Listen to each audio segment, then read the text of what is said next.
I started making these ceramic ornaments about 1981. I always wanted to do Christmas. The cute story that goes along with that is I remember when I was about 8 years old being with my mom at Lee Ward's in North County and just standing in the Christmas aisle with all the sequin things they had and just turning to Mom and say, wouldn't it be wonderful to do Christmas all year round? Well, it came true when a friend of mine showed me ceramics, how to do it. I had done pottery in college, but never the low-fire ceramics. Another friend helped me make my first molds of the ornaments, and they were 5 different sizes of the round sizes, and that started my full-time art career. I went to various art and craft shows in the area with the hand-painted ornaments. A couple years later, I started doing house portraits and pet portraits from customers' photos, and it just evolved from there. Ideas now just come to me. I don't need to look at anything. I think when I first started, I would look at various things to get ideas, but now they're just there. I might look at photos that I've collected, just ideas. A lot of customers give me the ideas of what they want on the ornaments. Most of my work is custom. People want their child in a certain uniform, family, bringing home the tree, their pets with Santa, things like that. But then most of them are just various Christmas themes. It's evolved into non-Christmas themes, graduation, wedding ornaments, just a memory for the person. The process of making the ornaments starts with a plaster mold. Over the years, various companies have come out with shape, but I make each ornament using a liquid clay called slip.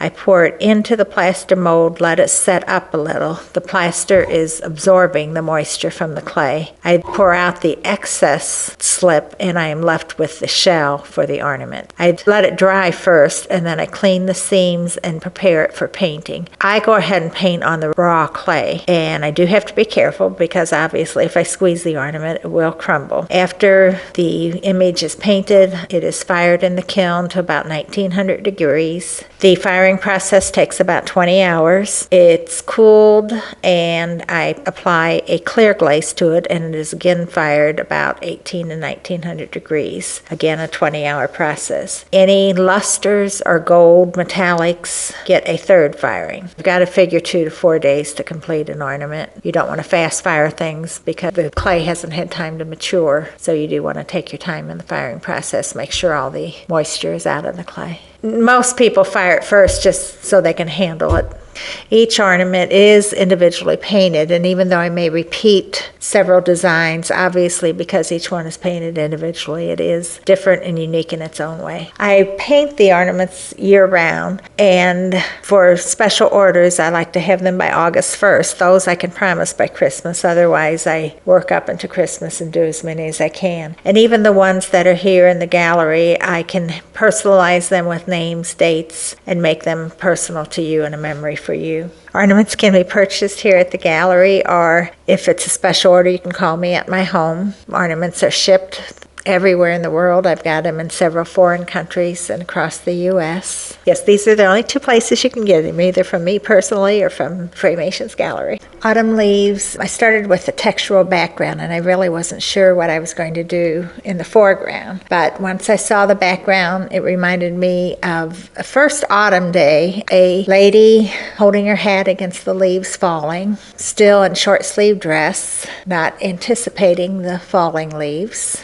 I added the glass baubles just as another texture item, but made the balance pop with the leaves falling in the upper left-hand corner. It just rather came together like that. I think the viewer will see something personal in it, maybe a person they know or a moment in their life.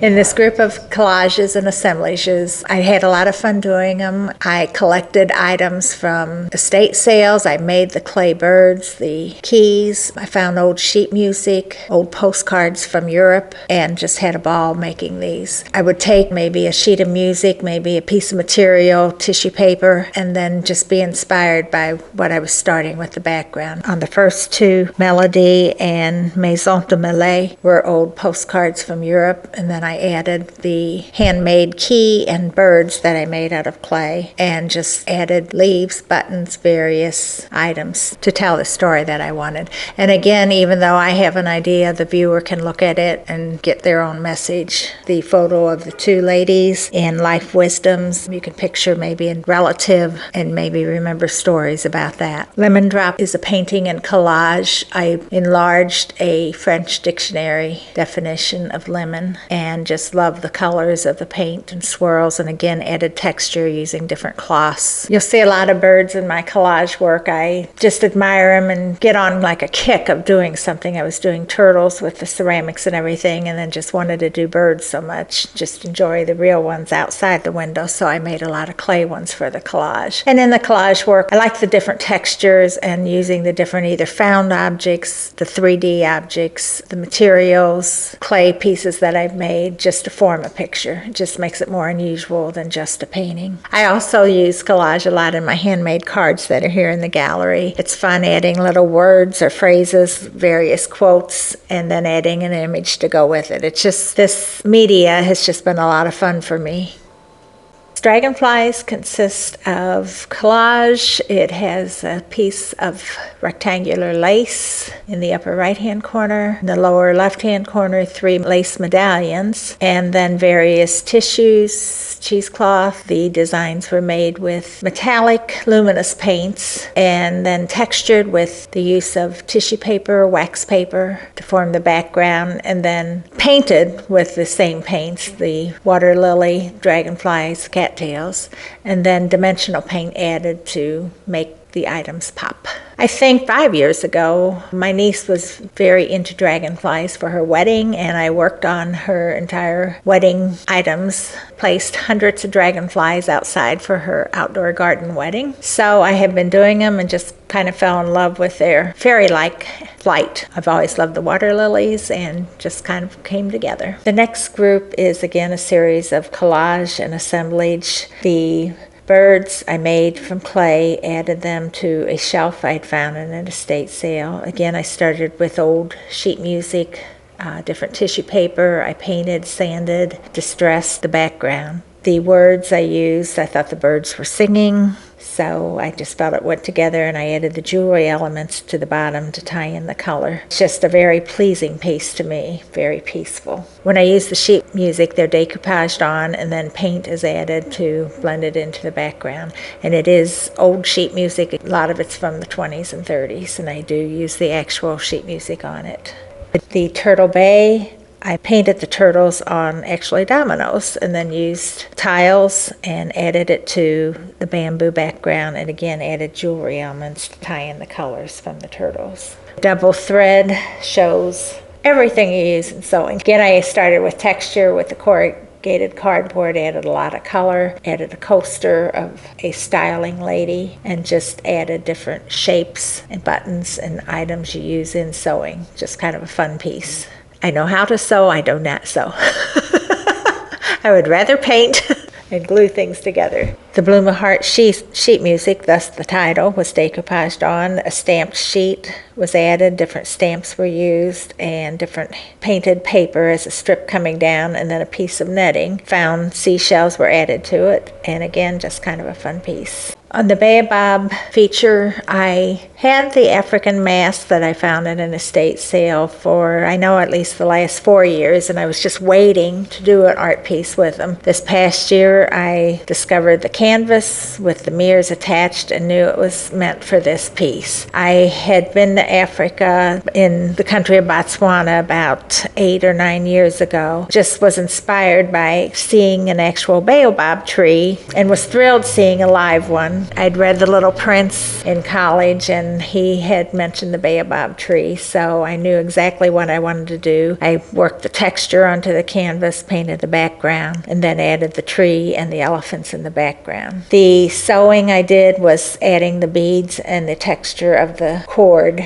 to add a different element to the painting. I think it works very well with the colors. The story of the baobab tree that I heard was that God assigned a tree to every animal. When he thought he was finished, the hyena explained to him that he did not receive a tree. So God assigned him the baobab tree. But with the way the branches come, they almost look like the roots. So it was God's joke to the hyena, and that is why the hyena laughs, because the tree is upside down to him. As far as the group of paintings and collages that are up here, it's just been a fun year to do these. I've always done some, but never had the outlet. I've concentrated on my ornaments for the past 26 years. So this has been extremely fun for me to experiment with the found objects, the clay shapes, the collage and decoupage. Just inspiring to try the different materials.